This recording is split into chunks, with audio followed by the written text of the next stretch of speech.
Oi, a gente vai começar a falar agora sobre o regime militar da história do Brasil, que vai de 1964 até 1985.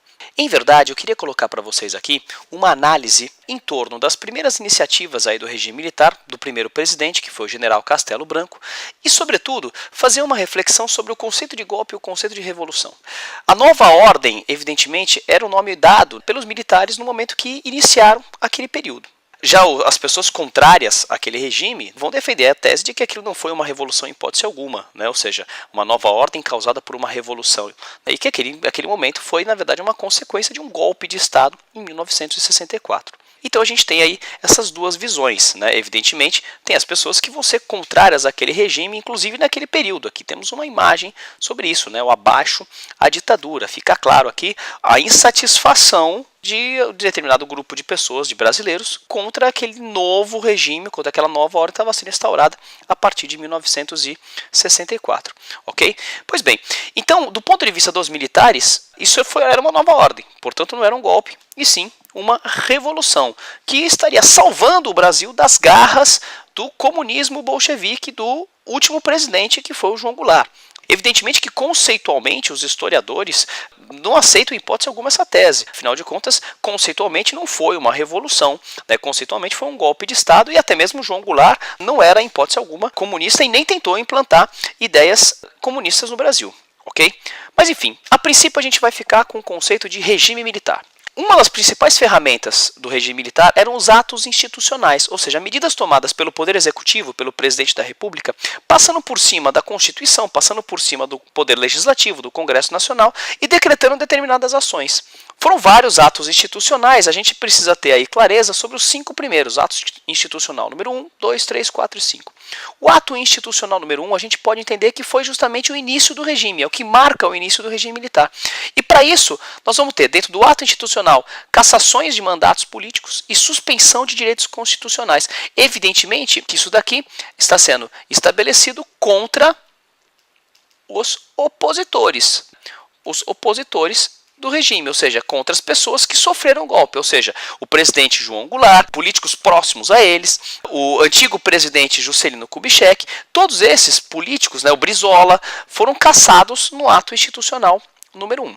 Okay? O ato 1 também estabeleceu que as eleições presidenciais vão ser eleições indiretas a princípio, mas que em outubro de 1965 outras eleições vão acontecer. Okay? Ou seja, dentro do ato institucional número 1, previa-se que aquela ação que do ponto de vista deles, revolucionária, iria acabar em 1965 para 1966. Ou seja, havia então aqui uma previsão de que o ato institucional número 1 duraria a partir daquele momento, 1964 até 1966, e foi instaurado por uma junta militar, que foi a galera que deu o golpe militar de 1964.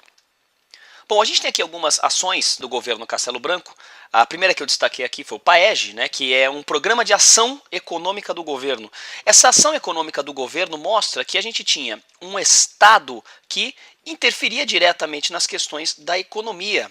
Okay? Ou seja, a gente não tem uma economia totalmente liberal, é uma economia onde o Estado está interferindo, o Estado está agindo dentro dela. E no caso do PAEG, essa interferência vai criar as bases necessárias para aquilo que mais para frente nós vamos conhecer como o milagre econômico do Brasil. Esse milagre foi o apelido dado para os resultados da economia brasileira, principalmente ali no começo da década de 70. A gente vai ver melhor isso daqui nos próximos vídeos, ok? A gente tem aqui também a criação do SNI, Serviço Nacional de Informações. Isso daqui servia para investigar, era um serviço secreto que investigava justamente os chamados subversivos, ou seja, contra os subversivos, que eram aqueles que eram contrários ao regime, evidentemente, né? Esses subversivos aqui. E a partir do Serviço Nacional de Informações que eram decretadas as punições contra esses subversivos. Tudo bem? A gente tem aqui, então, portanto, uma repressão bastante significativa dentro da ditadura militar a partir do SNI. DNI. Nós vamos ter também, no governo do Castelo Branco, a assinatura do ato institucional número 2, número 3 e número 4. No caso do ato institucional número 2, de outubro de 1965, ficou estabelecido primeiro que as eleições para a presidência da República serão indiretas. Eleições indiretas para a presidência da República. E nós vamos ter a extinção, a cassação de todos os partidos políticos. E como consequência disso, ou seja, como uma ação posterior à cassação dos partidos, acaba surgindo no Brasil um regime bipartidário. A gente vai ter aqui um bipartidarismo, ou seja, depois do ato institucional número 2, nós vamos ter aqui a inauguração, vamos dizer assim, de dois partidos, o ARENA, né, Aliança Renovadora Nacional, e o MDB, Movimento Democrático Brasileiro. De onde que vieram esses partidos? A UDN vai formar o ARENA, o PTB vai formar o Movimento Democrático Brasileiro e o PSD, parte vai para o ARENA e parte vai para o MDB. Destaquei aqui os três principais partidos do momento anterior da história. O ato institucional número 3, ele dá uma continuidade ao ato institucional número 2, ou seja, estabelecendo eleições indiretas para governadores e para prefeitos. Ok? E o ato institucional número 4 convoca o Congresso Nacional para aprovação de uma nova Carta Constitucional, que é a de 1967, que vai legalizar a ditadura, vai legalizar os antigos atos institucionais, ou seja, vai legalizar as medidas que já estavam sendo tomadas pelo regime militar desde 1964. Evidentemente que naquele cenário fica claro, né, voltando aqui para aquela imagem que a gente começou a aula, que os militares vieram para instaurar uma ditadura e não estão dispostos a sair tão cedo.